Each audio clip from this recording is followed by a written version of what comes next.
menjadi hari yang terbaik bagi kita semua. Amin. Baik, teman-teman semua, hari ini kita akan berkisah tentang kisah sahabat Nabi. Siapa itu? Ukasha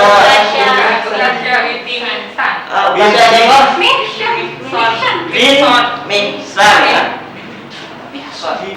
Mihsan ya. Jadi ada yang sudah dengar kisah ini? Belum Pak. Ada yang pernah dengar yang putih? Belum. Yang pernah? Belum Pak. Yang paling pintar ini udah pernah dengar ini kayaknya. Belum. Baik. Dulu ya, ketika Nabi di akhir hidupnya, Nabi merasa badannya itu merasa sakit yang amat sakit, hingga berjalan pun perlu dituntun oleh istrinya atau Fatimah sebagai anaknya. Pada layar ini ada surat apa teman-teman? An-Nasr. Coba Mas Dani bacakan. Coba.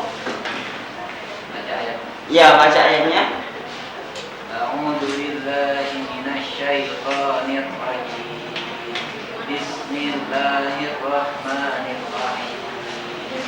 Idza jaa nasrullahi wal fath wa ra'aitan nasa yadkhuluna fi dinillahi afwaja fasabbih bihamdi rabbika wastaghfir innahu kana tawwaba. Baik, pintar plus. Dalam ayat ini rekan-rekan sekalian, sahabat Ibnu Abbas Mufasir pada zaman Nabi itu menjelaskan, Rasulullah berkata, "Wahai Jibril, jiwaku sudah terasa lelah." Jibril menjawab, "Akhirat itu lebih baik bagimu daripada dunia, dan pasti Tuhanmu akan memberikan sesuatu kepadamu dan kamu merasa ridho." Sampai sini Rasulullah sudah merasa lelah dengan dakwahnya dan curhat pada Jibril. Wahai Jibril, ya, Jibril kan yang selalu menemani Nabi ketika membacakan Al-Quran dan sebagainya kan. Wahai Jibril, jiwaku ini lelah, ya, aku pengen istirahat gitu. Nah, Jibril menjawab, surga itu pantas bagimu wahai Muhammad. Selanjutnya Rasulullah datang kepada Bilal, ya, memanggil Bilal, wahai Bilal, tolong kumpulkan seluruh sahabatku. Aku ingin mengatakan sesuatu kepada mereka. Dengan berita ini, sahabat sangat bangga, ya, sangat merindukan dakwah Nabi Muhammad, karena sudah terasa lama Nabi Muhammad jarang memberikan dakwah kepada sahabat. Di sini Rasul mengatakan, wahai sahabat-sahabatku semua, aku ingin bertanya, apakah telah aku sampaikan semua kepadamu bahwa sesungguhnya Allah Subhanahu wa Ta'ala itu adalah satu-satunya Tuhan yang layak disembah? Sahabat menjawab, tentu wahai Rasulullah. Kemudian Rasulullah bersabda, wahai Tuhanku Allah Ta'ala, saya bersaksi bahwa aku telah menyampaikan amanahku kepada para umatku atau sahabat-sahabatku. Kemudian Nabi bersabda lagi, dan sahabat pun mengiyakan apa yang telah disampaikan Rasulullah. Pada akhirnya Nabi Muhammad bertanya lagi, sesungguhnya aku akan pergi menemui Allah, dan sebelum aku pergi, aku ingin menyelesaikan segala urusan dengan manusia. Maka aku ingin bertanya kepada kalian semua, adakah aku berhutang kepada kalian? Ya. Sahabat bingung, aku hutang apa ya? Aku hutang apa ya? Nah, kira-kira kalau kita di sisi sahabat itu, di posisi sahabat itu, perasaan kita gimana? Aku punya hutang apa ya? Seorang Rasul bertanya seperti itu. Ya pasti pikirannya gini, aku hutang apa? Padahal Rasulullah telah memberikan banyak kepadaku. Seharusnya aku yang berhutang, seperti itu pasti mikirnya. Kemudian Rasulullah bertanya dengan pertanyaan yang sama 3 kali. Adakah aku berhutang kepada kalian? Ya, tidak ada yang menjawab hingga akhirnya berdiri sahabat yang namanya Ukasyah bin Mihsan. Ya, berdiri. Kemudian Mihsan bertanya kepada Rasul, wahai Rasul, jika ini engkau anggap sebagai hutang, maka aku akan menagihnya kepadamu. Jika bukan, maka biarkanlah saja. Kemudian Mihsan ini menceritakan dulu ketika perang Uhud, engkau ingin memukul kudamu, tetapi engkau malah memukul dadaku. Mihsan bercerita seperti itu. Kemudian, apakah itu sebagai hutang wahai Rasulullah? Rasulullah menjawab, ya, itu sebagai hutang. Kemudian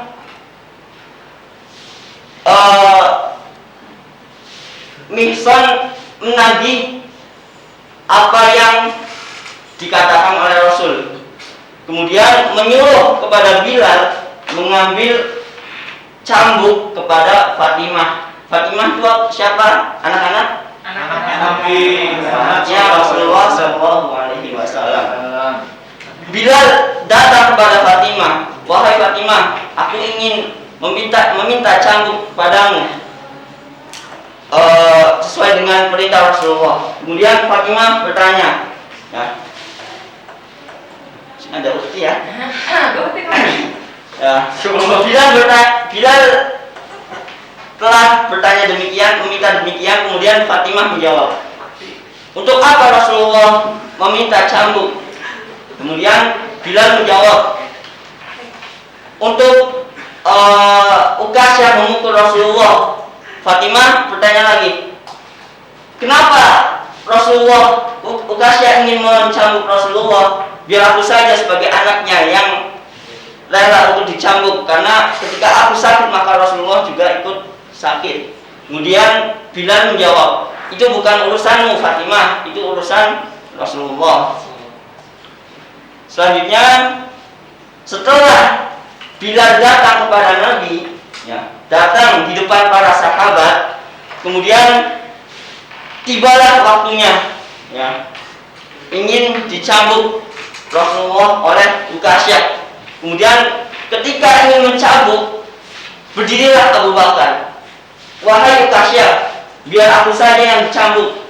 Aku adalah termasuk orang yang pertama masuk Islam, kemudian yang selalu bersama Rasul, baik suka maupun duka. Kemudian Rasulullah bersabda, duduk engkau wahai Abu Bakar, ini urusan aku dengan Ukasyah. Kemudian selanjutnya berdiri Umar, ya. Umar berkata, wahai Ukasyah, biar aku saja yang engkau cambuk. Memang aku dulu membenci Rasulullah, tapi untuk sekarang apabila Rasulullah ingin dicambuk, hadapi dulu mayat saya, hadapi dulu diri saya ini, atau langkahi dulu mayat saya. Kemudian datang Ali. Datang Ali menghadang Ukasyah, wahai Ukasyah, biar aku saja yang engkau cambuk. Di darahku ini mengalir juga darah Rasulullah. Kemudian tak disangka Hasan Husain pun berkata kepada Ukasyah, wahai Ukasyah, biarkan aku saja yang dicambuk, jangan kakekku. Karena ketika aku dicambuk, kakekku juga merasa sakit, biar aku saja. Coba kalau kita di posisi Hasan Husain, anak sekecil itu baik, anak sekecil itu ya, masih lucu-lucu itu kan, nah, meminta dicambuk, ya. Jangan sampai kakeknya itu dicambuk, biar Hasan dan Husain saja. Kalau kita nggak mungkin ya, masih terlalu kecil mungkin. Setelah itu Rasulullah bersabda, wahai cucu-cucu tersayangku, biarkan kakekmu ini saja yang dicambuk oleh Ukasyah. Kemudian ketika ingin mencambuk, Ukasyah berkata berkata, bagaimana aku mau memukul engkau ya Rasulullah. Engkau duduk di atas dan aku di bawah. Kalau engkau mau aku pukul, maka turunlah ke bawah. Kemudian setelah itu Rasulullah turun dan duduk di bawah. Setelah itu Ukasyah mengatakan, seumur hidupku aku bercita-cita dapat memelukmu, karena sesungguhnya aku tahu bahwa tubuhmu tidak akan dimakan oleh api neraka, dan sungguh aku takut dengan api neraka. Maafkan aku ya Rasulullah. Dari sini kita dapat mengambil pelajarannya bahwa seorang sahabat yang belum pernah memeluk Rasulullah, gimana pun caranya ingin memeluk Rasulullah. Bahkan ketika akhir hayatnya, Nabi khawatir bagaimana umatku, ummati. Ya, kita nggak tahu Nabi yang dulu 1400 tahun membela kita sebagai umatnya, tetapi kita di sini malah merindukan BTS. BTS dan kawan-kawannya itu lah. Apa sih namanya? Itulah ya. Apa? Twice, Pak. Twice dan sebagainya. Artinya sekarang suka bola, Arhan dan sebagainya, TKK ya.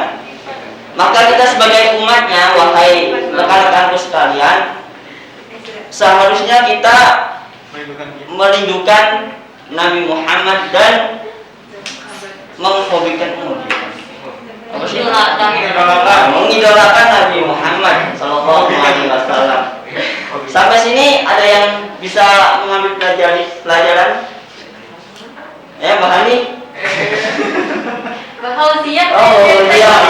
Oke. Silakan Bu Fauzia. Saya nggak ada kata. Kalau ada hadiahnya mau, Pak. Oh.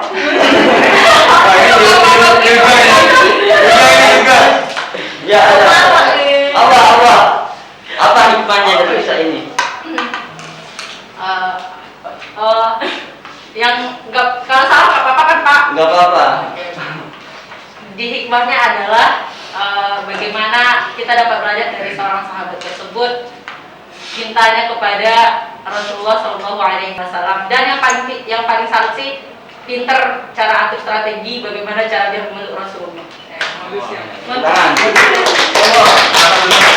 Lihat Mas Dandi kayaknya mau ngomong ya. Silakan Mas Dandi. Nama Bu Pak. Hikmahnya rindu itu berat. Jadi rindu itu berat, biar aku saja. Terus Merindukan siapa nanti? Cukuplah kerinduan itu pada Rasulullah SAW. Oh iya.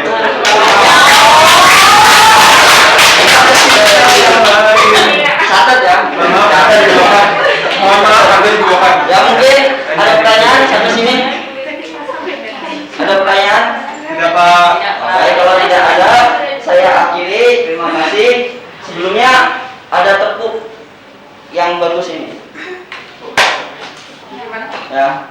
Tepuk Coca-Cola. Coca-Cola. Tepuk Coca-Cola. Coca-Cola.